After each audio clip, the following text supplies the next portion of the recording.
après, mais non, ça devient des menaces physiques. Ne me sentant pas en insécurité, j'ai décidé un peu de vivre en clandestinité en attendant d'observer et de voir comment la situation se passe.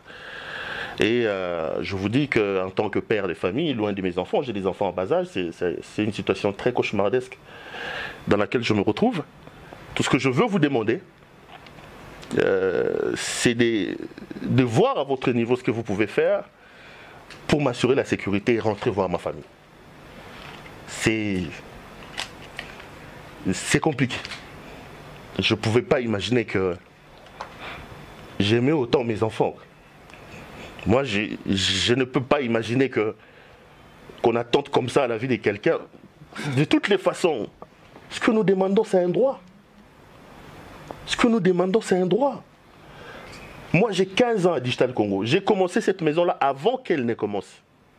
Je suis arrivé dans cette maison avec certains de mes camarades que je vois ici.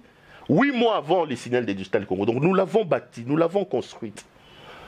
Et qu'aujourd'hui, pour des raisons de droit, nous leur avons montré notre bonne foi, on leur a cédé 3 mois de nos salaires, on a accepté d'être payés par échelon, et puis après, pour ce combat-là que je mène, que je me retrouve dans des situations comme ça, moi, ça me rend quand même malade.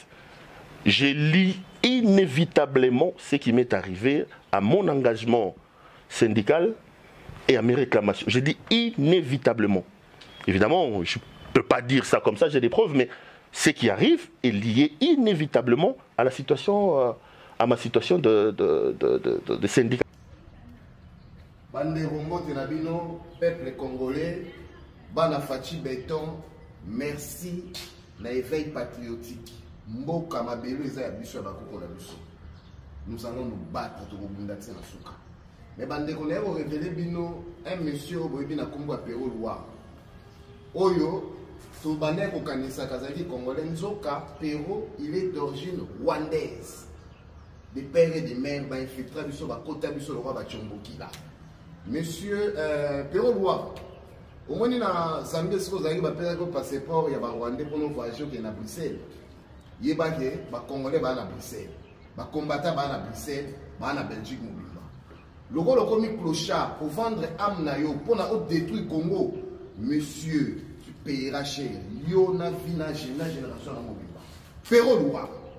Oza ko se permettre oya la kadiosha, o s'attaquer na symbole ya lutte, na symbole ya courage, na ministre d'État.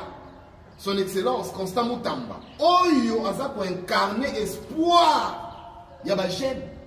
Oyo lelo aza ko défendre le président de la République Fachi Béton. Aza na front. Atia mutu na makila.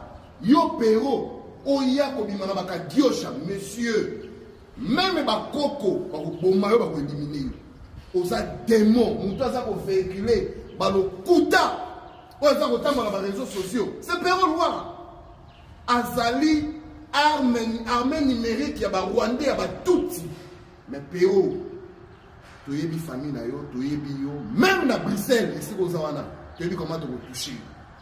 Tu as vu comment te retoucher. Mais là, au Betty, les a pétard mouillé. Et si mité, le Kouta, Kadio, Chakindoki, ton rejetant en bloc. Nous restons derrière le président de la République. Résistance à tous les jeunes. Résister. Résistance. Nous allons nous battre jusqu'au sacrifice suprême. Jusqu'au dernier Congolais, nous allons Fachi Béton, président de la République. Président de Gonabino, maître David Nzou. Prenez partage.